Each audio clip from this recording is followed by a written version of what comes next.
Bismillahirrahmanirrahim. Assalamualaikum warahmatullahi wabarakatuh. Alhamdulillahirrabbilalamin. Wassalatu wassalamu ala ashrafil anbiya'i wal mursalin Sayyidina Muhammadin wa ala alihi wa sahbihi ajma'in, amma ba'du. Sahabat beriman yang dimuliakan Allah, Alhamdulillah kita bertemu lagi di channel Ashabur Rasul. Pada kesempatan yang berbahagia ini, mari sejenak kita luangkan waktu kita untuk bersama-sama menyimak tausiah yang sangat luar biasa yang akan disampaikan oleh guru kita. Tentunya banyak sekali ilmu, hikmah, dan manfaat yang bisa kita jadikan pelajaran dalam kehidupan kita sehari-hari. Penasaran siapa beliau? Mari kita simak bersama. Selamat mendengarkan. Inilah yang dia baca mahasiswa saya ketika ada razia polisi lalu lintas. Ada polisi. Waja'alna min baini aydihim wa min khalfihim aghasaynahum lewat ditilang. Dia datang sama saya, kau pembohong Ustaz. Maksudmu apa? Saya baca itu ayat, saya ditilang. Bukan ayat yang salah, kau yang goblok. Pasti kau ditilang karena kau tidak pakai helm. Inilah juga yang dibaca bapak-bapak kalau terlambat pulang. Padahal istrinya sudah menunggu. Apa kau baca? Kau kira saya tidak tahu itu ayat? Saya juga hafal. Maka ibu-ibu hafal ini doa supaya tidak mempan doanya suamimu yang suka terlambat pulang. Ibu-ibu juga jangan selalu sangka buruk. Kenapa suamimu terlambat pulang? Supaya ada penghasilan tambahan. Ini kau lihat kasihan ini. Muka-muka kasihan semua ini. Jangan lagi kau tambah-tambah dengan takut-takuti. Hei, kau kira enak jadi suami? Hah? Langsung dia jawab, kau kira juga enak jadi istri? Nah, berarti sama-sama tidak enak. Kalau begitu kenapa kau suami istri? Bu, ada rahasia. Tapi jangan kau ngomong-ngomong. Ini rahasia. Hanya kau yang saya kasih tahu ya. Kau bisa tahan rahasia, bisa simpan rahasia. Bisa Pak, gampang. Diceritakan besok Muhammad mau dibunuh. Rahasia ya? Oke. Besok pagi pergi beli sayur. Rahasia. Jangan ngomong-ngomong. Apa? Muhammad besok mau dibunuh. Rahasia. Jangan ngomong-ngomong. Yang sudah dikasih tahu, dia pergi lagi ke tetangganya. Rahasia. Akhirnya yang tadinya jangan ngomong-ngomong, akhirnya satu Mekah ngomong. Itulah sejak dari dulu perempuan jangan kasih tahu rahasia. Pasti bocor. Ini.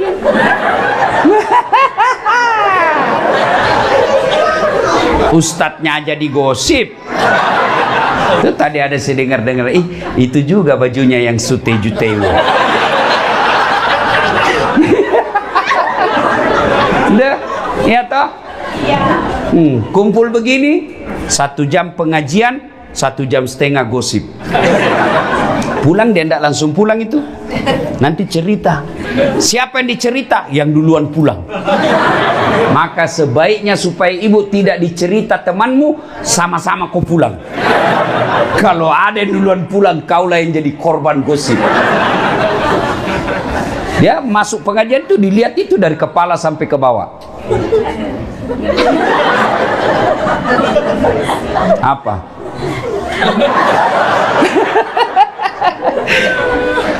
Hikmah pertama, tinggalkan gosip. Masa jauh-jauh tinggalkan di Indonesia ke Osaka hanya jadi tukang gosip. Hei, ayuhibbu ahadukum, sukakah kamu memakan bangkai sesamamu manusia? Orang yang suka gosip, meskipun rajin pengajian, rajin tadarrus, rajin belajar agama, tapi kalau dia tidak bisa hindari mulut gosipnya, habis amalmu nanti. Siapa yang ngambil? Yang kamu cerita kejelekannya. Maka berhenti. Go. Nah, memang tukang gosip. Saya mau bilang go internasional, tapi dia sambung ship. Memang kau tukang gosip. Ya, hei, kalau kau lihat kekurangan temanmu, lebih baik kau ucapkan na'udzubillahi min zalik. Kita berlindung kepada Allah dari keburukan itu. Poin pertama, berhenti. Nonton YouTube Dasman. Sudah itu jangan lupa like and share. Bapak, saudara-saudara sekalian, acara kita temanya maulid. Kenapa sih kita perlu maulid? Kenapa? Tiap tahun kita rayakan dan selalu sama temanya. Dengan hikmah maulid kita teladani Nabi. Dari Sabang sampai Merauke saya ceramah maulid, sampai kemana-mana sama temanya, meneladani Nabi. Iya toh? Kenapa? Kita mau teladani Nabi. Adik-adik, saya tanya ini, yang masih muda-muda, siapa anak pertamanya Nabi? Ayo. Tidak ada yang tahu. Siapa namanya anaknya ya? Jokowi? Siapa? Nah, padahal ibu-ibu berapa anaknya Nabi?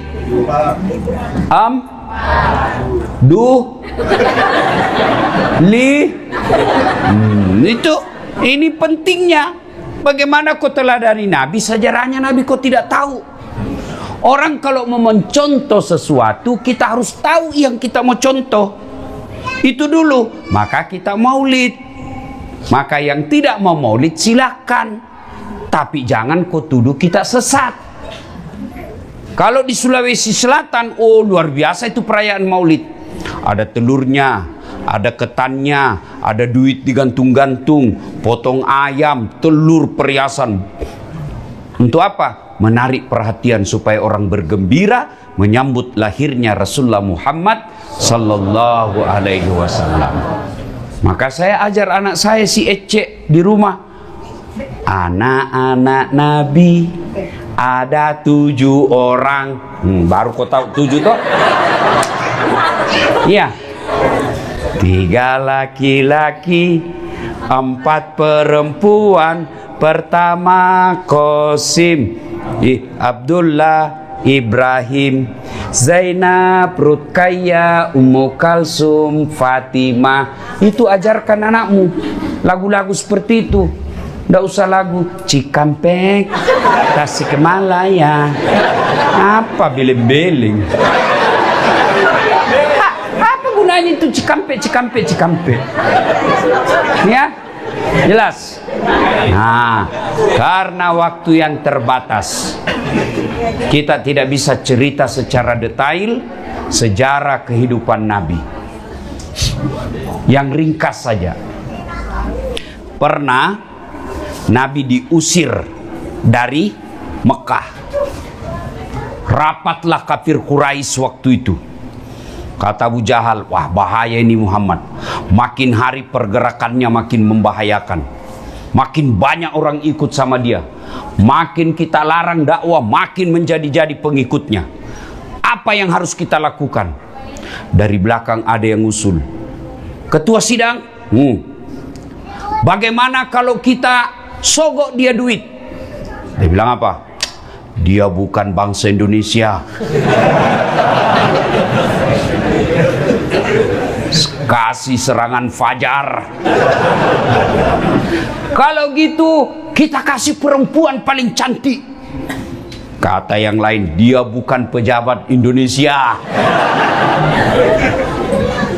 Jadi kalau begitu bagaimana? Tidak usah banyak cerita. Apa? Kita bunuh saja dia. Tapi kan dia punya keturunan, dia punya bani, dia punya suku. Kalau kita bunuh, nanti Bani Hasyim melakukan perlawanan. Kata gampang, kita keroyok. Dia dan satu, kita dan kawan-kawan. Bagaimana? Jadi kalau Bani Hasyim keberatan, semua suku yang ada di Mekah bersatu padu melawan Bani Hashim. Gimana? Setuju? Setuju. Cocok kalau begitu. Tapi ini rahasia rapat, tidak boleh dibocorkan. Siapa yang membocorkan rahasia rapat ini, kita penggal lehernya. Oke, setuju? Setuju. Pulang seorang peserta rapat. Sampai di rumahnya dia cerita ke istrinya. Bu, ada rahasia. Tapi jangan kau ngomong-ngomong. Ini rahasia. Hanya kau yang saya kasih tahu ya. Kau bisa tahan rahasia, bisa simpan rahasia. Bisa Pak, gampang. Diceritakan. Besok Muhammad mau dibunuh. Rahasia ya? Oke. Besok pagi pergi beli sayur.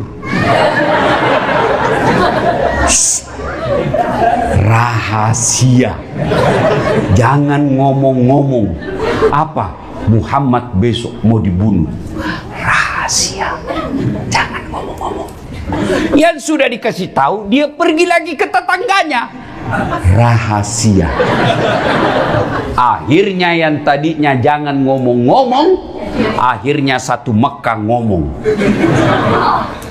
Itulah sejak dari dulu perempuan jangan kasih tahu rahasia. Pasti bocor. Ini.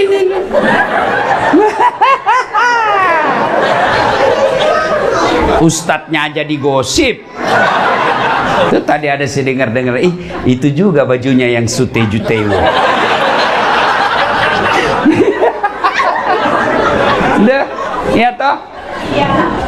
Kumpul begini, 1 jam pengajian, 1,5 jam gosip.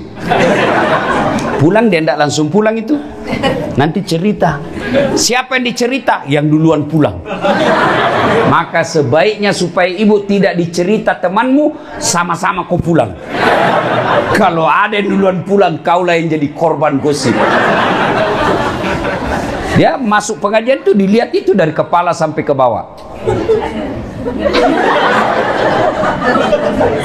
Apa?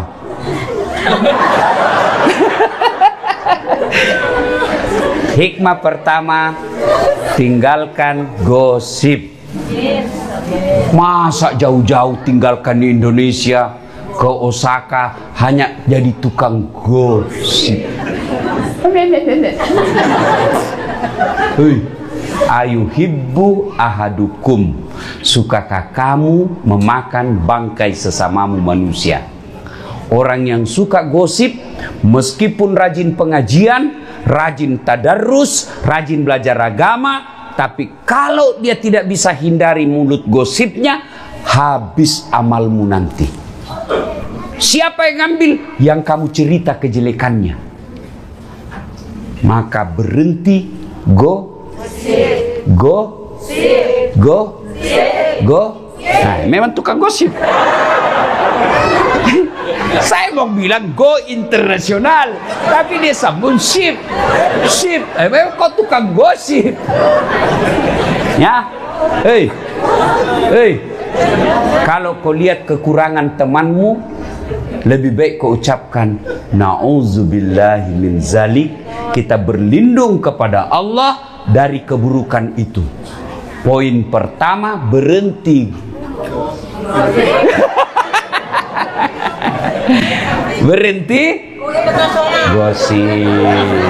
1. Nah, kemudian ternyata Nabi juga tahu.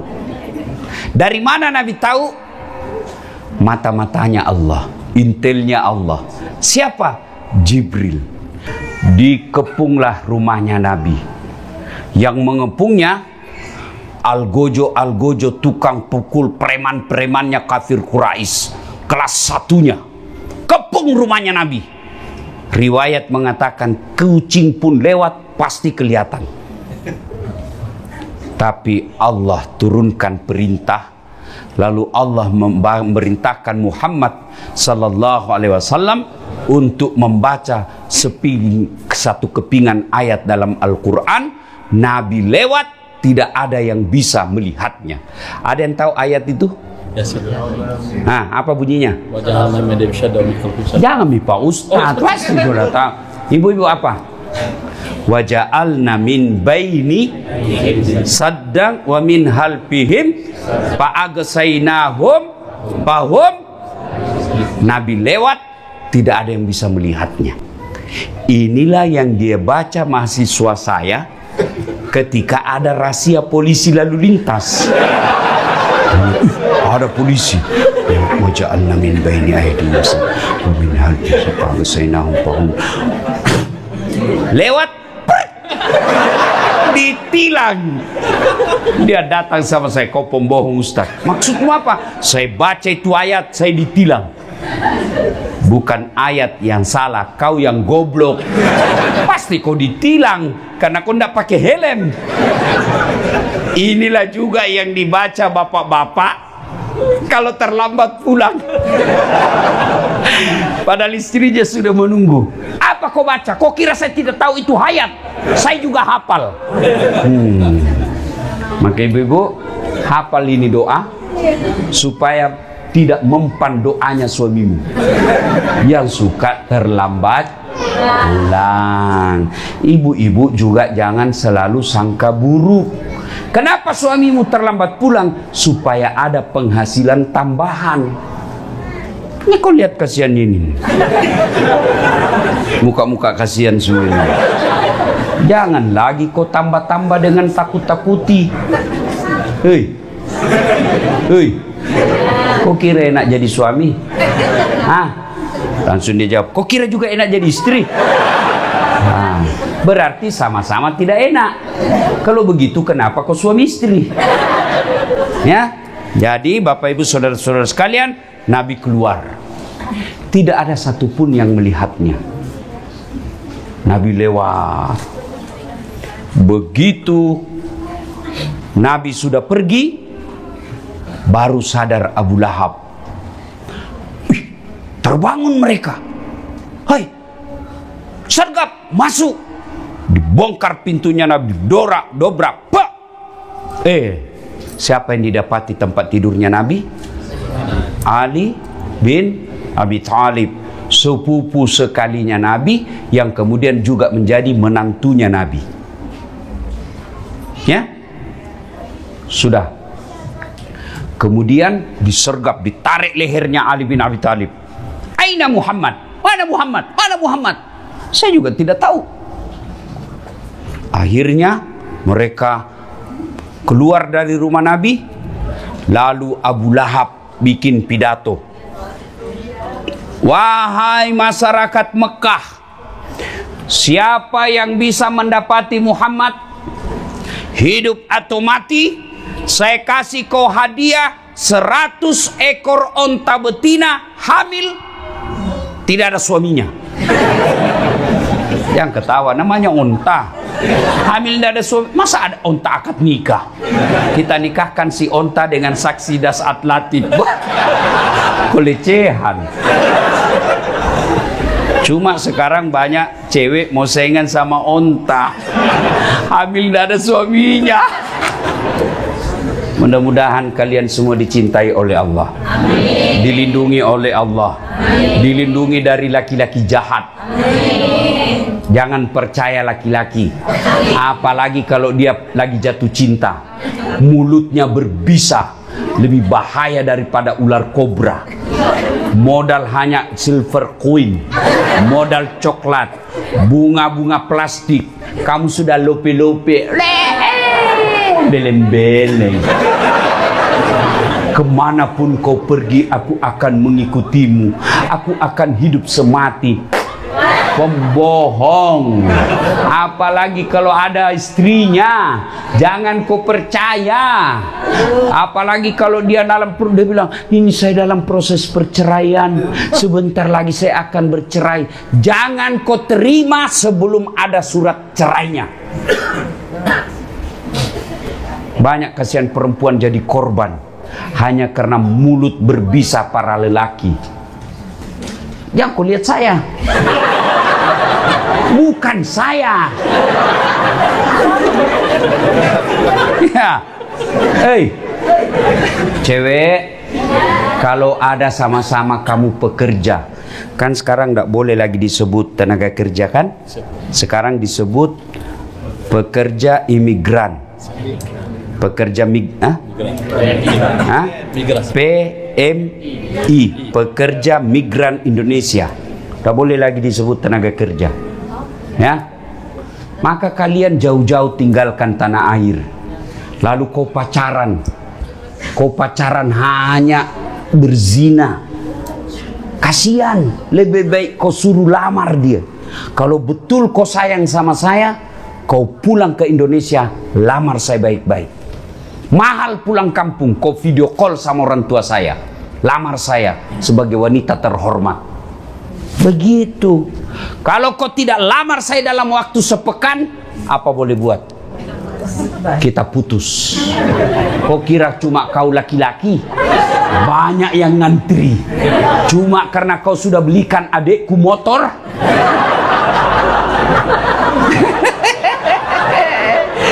Kau ketawa, barangkali ada korban di sini. Ya. Sudah. Maka tertariklah salah seorang di antara mereka. Dia kejar ini ahli pencari jejak di Mekah. Terkenal dia. Saya lupa namanya. Dia memang ahli mencari tanda jejak. Dia tidak cari tanda jejak dari telapak kaki onta, tapi apa? Dari angin. Dia bisa tahu seperti anjing pelacak. Dasat Latif. Kenapa kau tahu? Reksonanya sehingga dia bisa tahu. Oh, dia dapat, Pak. Dia dapat.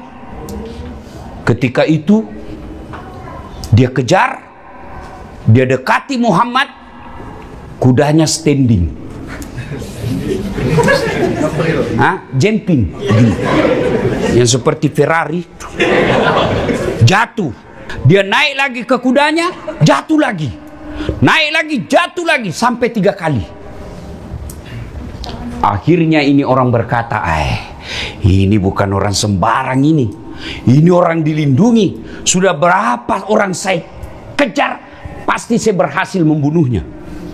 Ini orang dilindungi. Akhirnya apa? Dia teriak. Dia tidak memanggil Muhammad, tapi dia teriak Abu Bakar. Abu Bakar, sampaikan kepada temanmu, Abu Lahab bikin kesimpulan dan sayembara, kepalanya bernilai 300 onta. 100 onta. Saya datang di sini sebenarnya ingin melakukan itu, tapi itu orang yang ada di sampingmu, orang yang dilindungi. Lalu dia berkata, Abu Bakar, ini ada perbekalan saya bawa, kau pakai ini, lanjutkan perjalananmu. Muhammad bersembunyi di gua Zur. Gua apa? Gua Zur. Kalau tempat menerima wahyu, gua apa? Gua Hira. Sembunyi 3 hari 3 malam. Rasulullah bersembunyi. Sebenarnya didapat itu tempatnya Nabi bersembunyi. Didapat oleh Abu Jahal dan Abu Lahab. Diintip. Akhirnya mereka dikalahkan oleh akalnya. Allah turunkan bala bantuannya, bukan dengan membawa malaikat yang membawa batu, bukan dengan menurunkan tentaranya berupa burung ababil, tapi apa yang Allah turunkan pertolongannya pada saat itu, yaitu laba-laba. Tahu laba-laba? Spider, bukan Spiderman. Dia bikin sarang laba-laba di mulut gua. Akhirnya Abu Lahab berpikir, kalau ada Muhammad di dalam sini, tidak mungkin ada ini sarang laba-laba. Kenapa? Pasti koyak, pasti robek ini sarang laba-laba.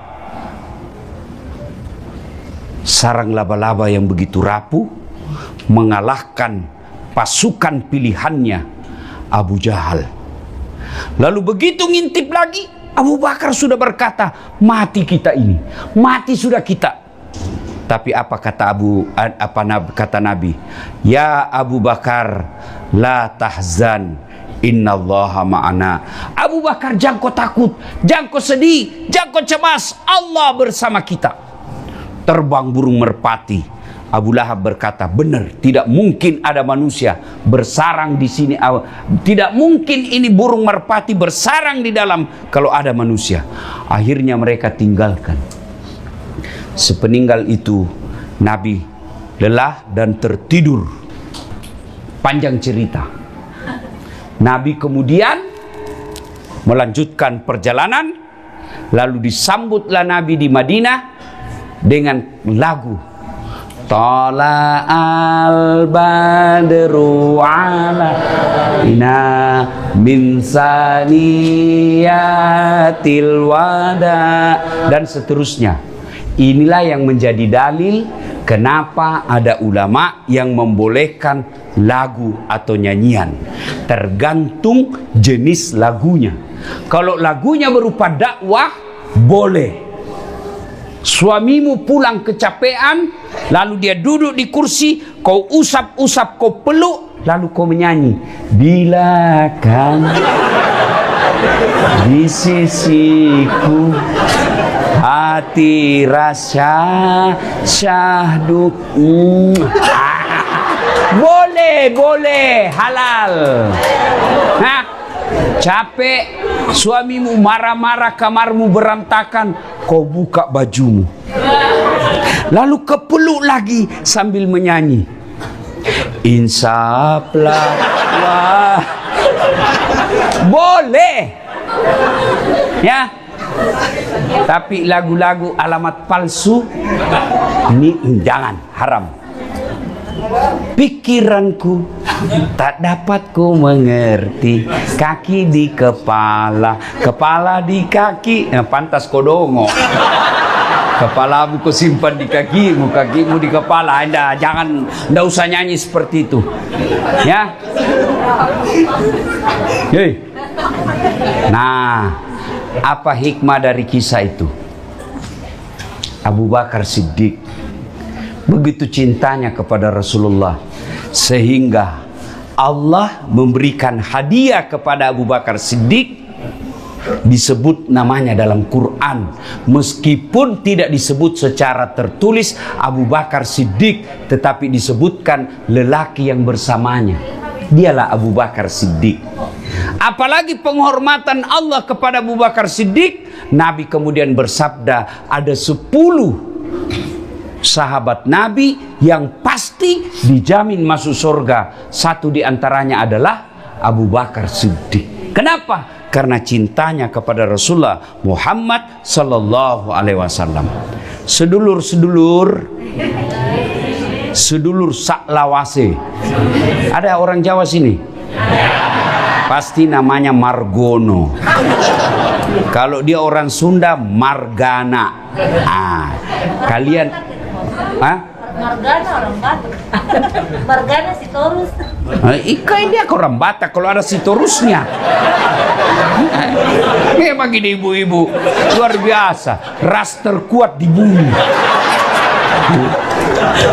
Weser kanan belok kiri. Begitu dikomplain, dia bilang, kenapa kau lihat weser? Mestinya kau lihat setir saya. Mana bisa dilihat setirmu? Ya, bu, kalau mau bersama Rasulullah, maka cintailah Rasulullah Muhammad sallallahu alaihi wasallam. Bagaimana cara mencintai beliau? Gimana cara mencintai Rasulullah? 1. Amalkan sunnah dan perintahnya. Apa perintah Rasulullah? Mohon maaf, maafkan saya ibu-ibu.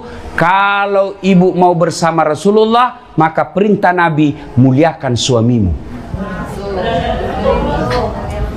Muliakan suamimu. Jangan kau jadikan suamimu tahanan. Bawaannya ya, tidak boleh. Baru suamimu pergi kerja, di mana kau? Di mana kau? Di kantor, video call. Jangan, Bu. Hei, muliakan suamimu, perintah agama.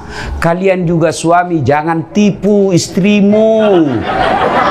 Alasan kerja, rapat, ternyata pergi merapat.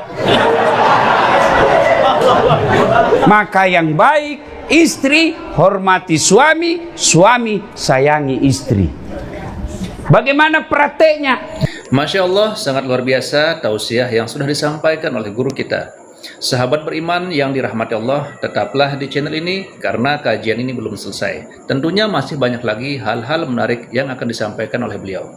Maka tetaplah di channel ini dan mari kita lanjutkan kembali. Selamat mendengarkan. Jangan kasar mulutmu. Apa yang kamu capai? Apa yang kamu mau capai kalau kau hina suamimu? Padahal suamimu lah yang carikan kau nafkah. Tapi suamiku jelek, Ustaz, takdirmu. Allah memberimu jodoh yang terbaik. Kenapa? Karena kalau cakep suamimu, pasti dia malu jalan sama kamu. Kenapa? Karena kau juga jelek. Sudah ngerti kenapa suamimu jelek? Ngerti? Sudah ngerti kenapa istrimu jelek? Karena kau juga jelek. Maka saling menghormati. Iya. Hei.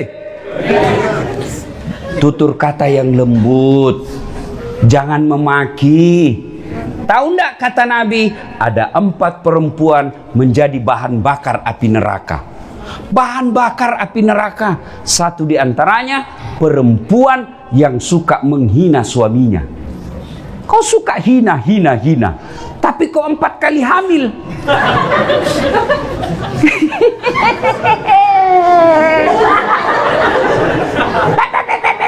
Hamil lagi. Enak ndak hamil, Ibu? Enak ndak? Menderita? Iya. Kenapa kau ulang-ulang?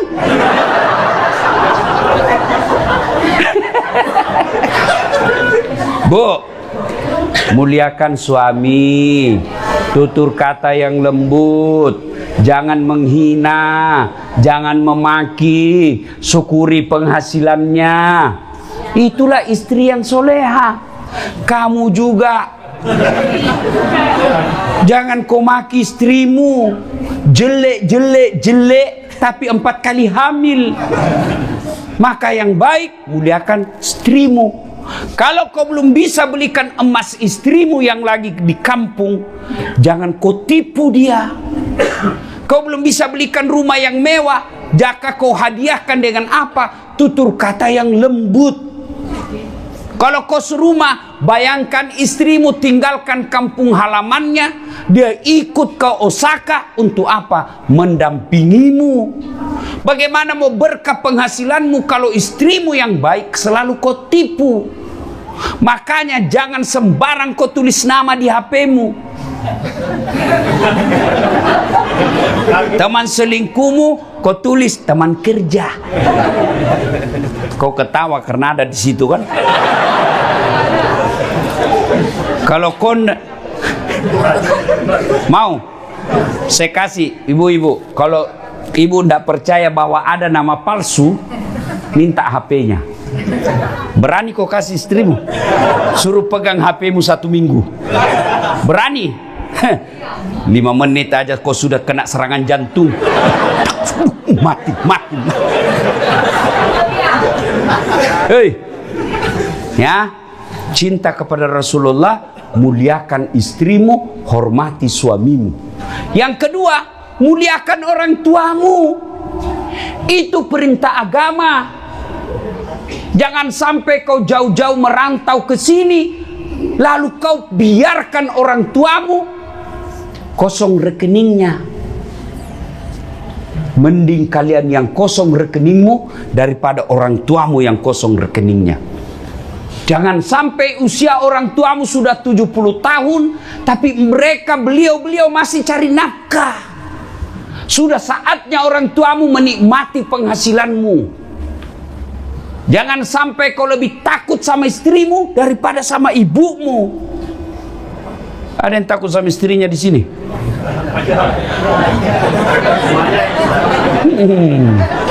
Kalau kau takut sama istrimu, berhenti kau jadi laki-laki. Apa kau mau takut sama istrimu? Semua gajimu diambil. Semua. Apain kau takut? Dia ngamuk, Ustaz. Kenapa kalau dia ngamuk? Dia menangis, Ustaz. Tidak apa-apa, bukan juga darah air matanya. Dia pecahkan piring, tidak apa-apa. Piring boleh dibeli lagi. Dia pecahkan televisi, alhamdulillah berhenti dia nonton. Piring, gelas, TV boleh dibeli. Harga diri sebagai suami tidak boleh diinjak-injak istri. Takbir.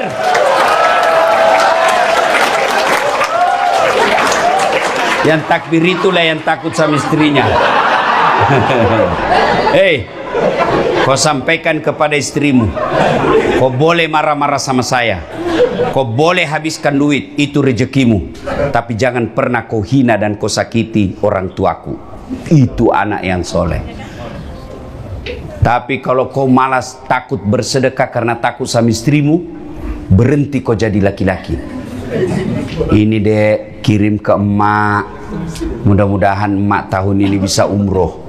Istrimu langsung bilang, apa? Emak. Kalau ada istrimu begitu, bos, hei, saya ajar kau jadi laki-laki terhormat. Kalau ada istrimu begitu, jangan kau ceraikan. Kasihan, jangan kau talak. Kasihan dia. Gimana Pak Ustadz? Tambah jadi 2. Biar dia tahu rasa. Hah? Hei. Mulai hari ini transfer orang tuamu tiap bulan. Berikan gajimu yang terbaik, biar Allah yang ngatur hidupmu. Ridallah fi ridal walidain, suktillah fi suktil walidain. Ridanya Allah tergantung ridanya kedua orang tua, murkanya Allah tergantung murkanya orang tua. Adik-adikku sekalian, tidak ada nilainya penghasilanmu kalau orang tuamu masih susah cari nafkah. Gajimu 20 juta, belanjamu 5 juta sebulan, jadikanlah 3 juta minimal untuk orang tuamu tiap bulan. Itulah penghasilanmu yang berkah. Sementara yang kau belikan motor belum tentu berkah, yang kau belikan mobil belum tentu berkah. Kenapa? Kau pakai selingkuh. Jelas? 3. Kalau kalian cinta kepada Rasulullah, bersedekahlah. Alhamdulillah saudaraku, saya kagum kepada kalian semua bisa memiliki gedung ini. Inilah yang kau masukkan ke dalam duitmu, kau masukkan pembebasan. Itulah yang menjadi hartamu dunia akhirat dan tidak bisa diambil. Ibu-ibu, hartamu berupa emas, hartamu berupa permata, belum tentu kamu yang punya. Besok-besok ibu meninggal, siapa yang punya itu emasmu? Istri kedua. Suamimu kawin lagi. Waktu kau meninggal, waktu ibu meninggal dia cabut cincinmu. Ini gaji pertamaku dulu sayang. Dia cabut gelangmu sayang. Ini usia pertama. Dia ulang tahun pernikahan. 3 bulan kemudian dia tersenyum, dia kasih perempuan lain itu cincinmu. Sayang, ini cincin mantan istriku, tapi karena dia sudah meninggal, silahkan kau pakai. Kamu sudah disiksa di kubur, dinikmati cincinmu oleh istri kedua. Maka daripada istri kedua yang nikmati penghasilanmu, mending kau masukkan masjid. Ngerti? Hei, kalian yang masih muda, kalau kau meninggal, siapa yang pakai mobilmu? suami keduanya istrimu. Maka jangan pelit sedekah. Lambat lo di sedekah.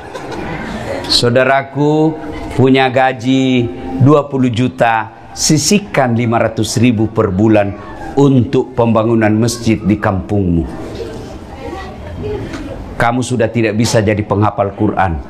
Ibu-ibu sulit jadi penghafal Quran. Lalu gimana caranya supaya punya anak penghafal Quran? Kau danai 500.000 per bulan untuk anak penghafal Quran. Sama hukumnya anak kandungmu.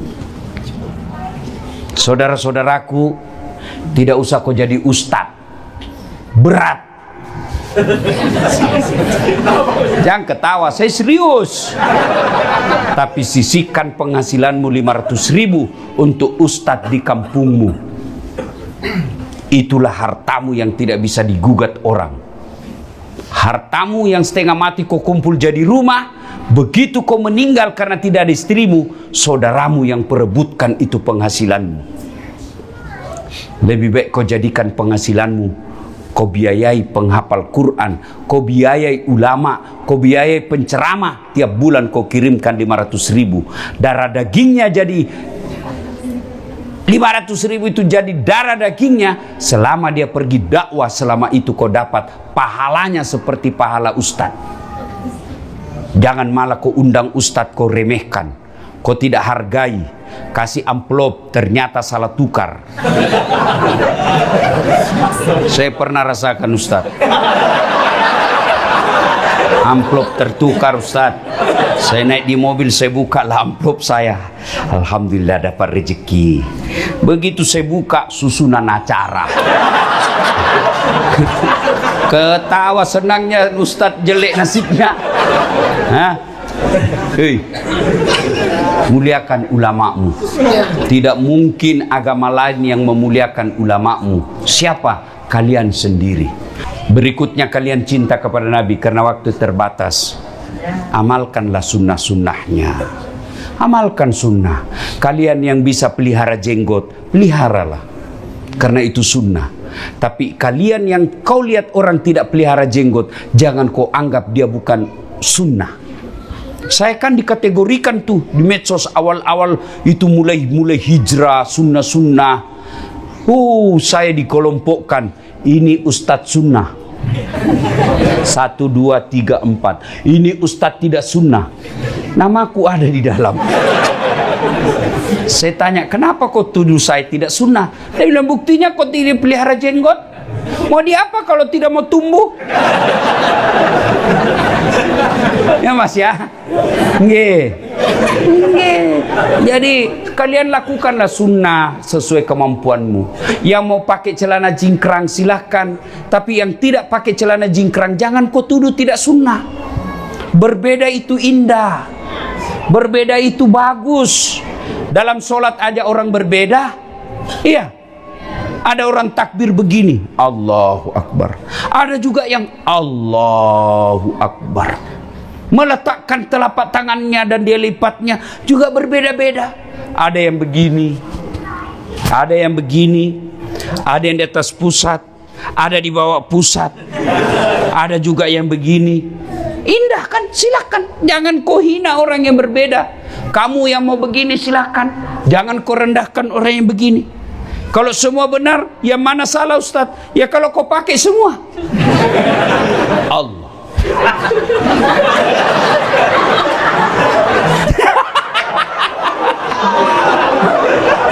Pasti salah.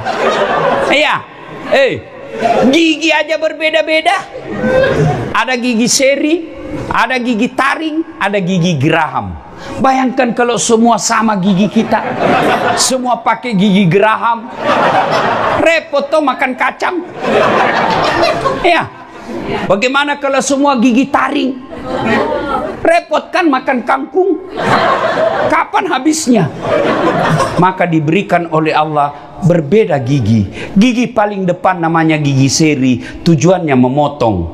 Gigi masuk ke depan namanya gigi taring. Fungsinya apa? Merobek. Makanya orang makan daging begini.